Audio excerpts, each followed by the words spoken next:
Yo, what's up, everybody? This is the White D. Nella Woods, also known as Dr. Marketingstein, and this is episode 2. We made it to episode 2, y'all, of a series that I have called My Raw Journey as an Entrepreneur. Today's topic is the mistakes that I made when I first started my business.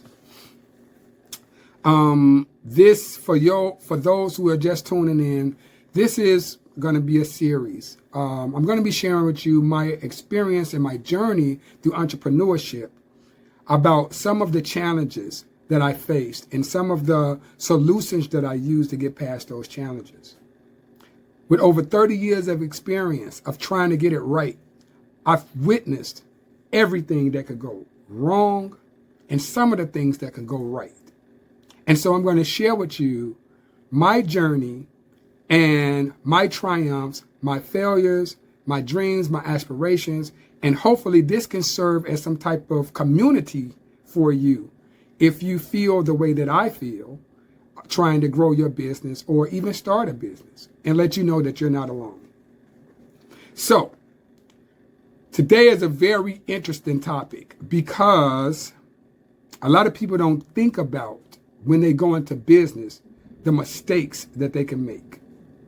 And the mistakes that I made caught me off guard because I thought I had it all figured out. I mean, I've been in the hip hop industry, the music industry in Chicago for quite a long time, and elevating to the point where I want to throw showcases for rappers, I thought was a natural transition. I want to tell you a story about throwing my very first showcase. Leading up to throwing my very first showcase, I was doing everything by myself. And as fate would have it, I wound up forming a partnership with one of the rappers that I was helping along in their rap career. And by the time we joined forces, I was throwing the very first showcase. And on the bill was a lot of the rappers that I worked with. And I was doing a lot of the heavy lifting because, after all, I'm the one that's been in the music business for quite some time. And so I reached out to this club owner in Chicago, on the north side of Chicago, and kind of brokered a deal with him. Now, mind you, I'm just going off of things that I've learned prior to throwing this show, and there was no on-the-job training. So we get there, and the artists show up, and we're waiting for someone to come, and no one shows up.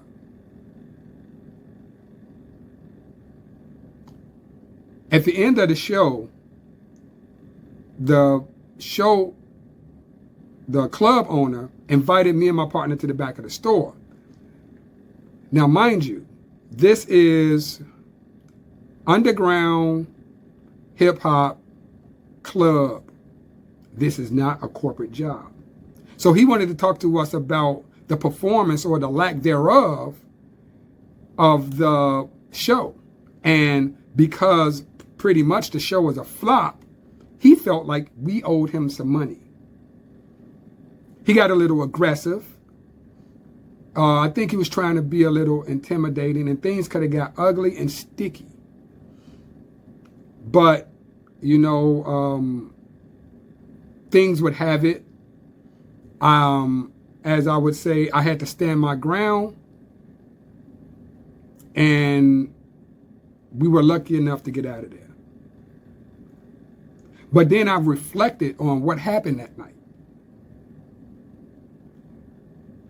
After doing a little studying of what happened that night, I realized the mistake was all my fault. I assumed that my affiliates and my followers and my supporters knew that the person that they knew as being a rapper and a sharer of information is now a promoter. I didn't even ask them if they wanted that from me. And furthermore, when I decided to be a promoter, I didn't do a really good job of letting them know that's what I was doing. Being a promoter wasn't a part of my brand as of yet. However, rapping and sharing information and helping rappers were a part of my brand. But being a club promoter was not. Being a club promoter was not a part of my brand, so apparent that I didn't realize the environment of club promoters. A lot of club promoters that did a lot of work and a lot of study, or should I say a lot of work and did a lot of popular shows, they didn't even like the fact that I was throwing shows. But this is what I did to correct that problem. I began to brand the shows that I would throw, and I formed a community, and I began an open dialogue, and I found a target market so that I could communicate the type of shows that I was throwing and the purpose of the shows. And eventually, it caught steam, and some very great shows and collaborations came from that. So, the takeaway here is this. We can have a very great idea about the result that we desire, but we have to put a lot of thinking into, the positioning that we take before we want to go forward. And what I mean by the positioning, in that particular realm of work, in this particular case, I'm talking about being a promoter. How well did you insert that into your brand, and how well did you communicate that to the people you're trying to reach out to? So, I took the corrective measures, and I branded my showcases. One of them was called the Red Carpet Music Industry Affair. The other one was called the iHip-Hop Network. And at this point, my showcases had identities, and they were connected to me. They were connected to my brand. And from that day forward, when I threw shows, after inserting this particular strategy into my brand, or including this into my brand strategy, folks were expecting the showcases from me after a while. As a matter of fact, a lot of folks wanted to be a part of them and collaborate with me. So, we all make mistakes when we're starting business, but I think the key is to step back and study those mistakes and find a solution.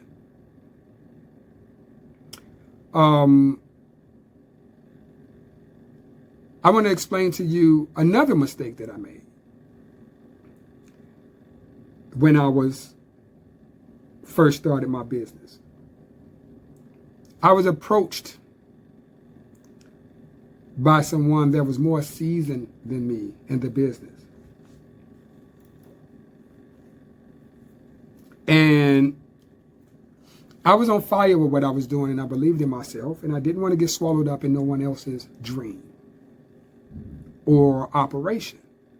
And there was an invitation that came my way, and I turned it down because I misinterpreted the invitation. I interpreted the invitation as he's trying to son me. He's trying to hire me. And I'm thinking to myself, no, I'm not going to do it. I'm my own boss. I'm going to do it my own way.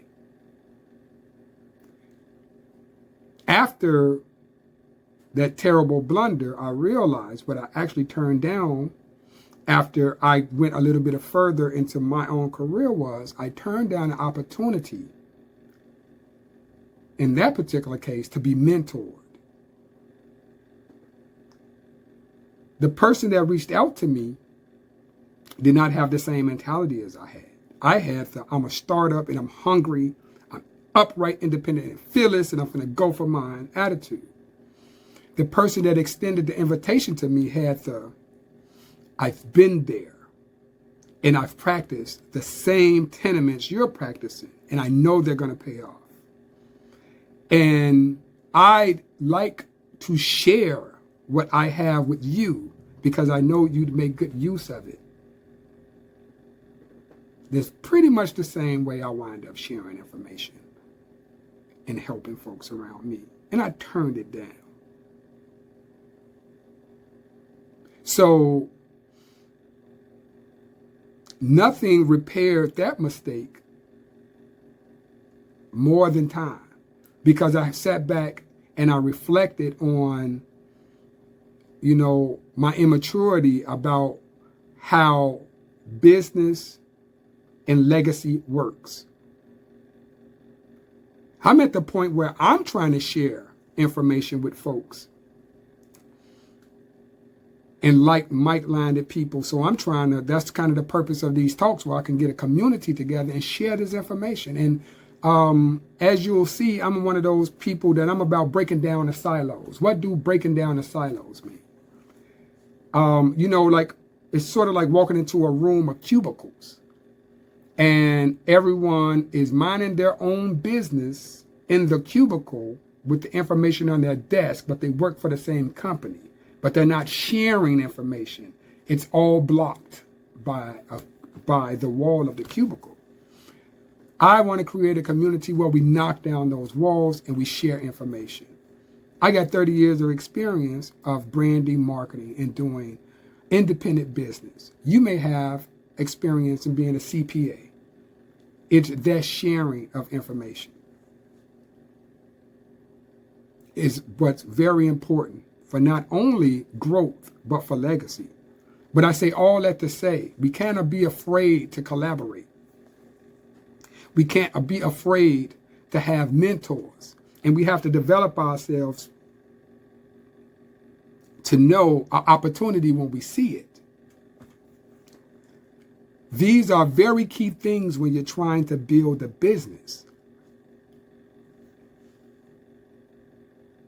In business, there's risks, huge risks. And one of the first primary risks that there are in business is trust. However, if you're a student in your business, you could put guardrails on trust by having your business in order. I wish I knew now I wish I knew then what I knew now. I would have taken up that offer to be mentored, because maybe I would have learned what I know now a little bit faster and in real time. But maybe it was written that I received it the way that I did. But I'm sharing it with you. So I just want to let you know that if you out here making mistakes, it's not about the mistakes you make. It's about the comeback. It's about realizing the solutions after you make those mistakes, because, hey, we all make mistakes, especially when you're doing something for the first time. I never built a business before at that point, and I made those mistakes. And although it seemed like low-hanging fruit, there was still work to do. So just because you know how to braid hair, cut hair, and you know people with hair, doesn't mean they're going to come spend their money with you. There's work to do. You have to brand yourself, position yourself, promote yourself. You have to get out and let folks know that you are who you think you are. So that's kind of what I want to share with you today. A couple of blunders that I made. One got real sticky, and the other one, I think, is a little bit more intangible of what would have been the result. But I do know the importance of mentorship. Hence, the reason why I got into the business that I'm in now. So, like always, please subscribe if you got anything from this. Share, tell a friend, And if you ever made any big mistakes or little mistakes, or can recognize any mistakes that you're making right now, put them in the comments, and maybe we could talk about them on another episode. I'm going to be trying to do this every couple days consistently, and so that's what it is. Once again, you know what time it is. My name is Dwight D. Dilla Woods, also known as Dr. Marketingstein.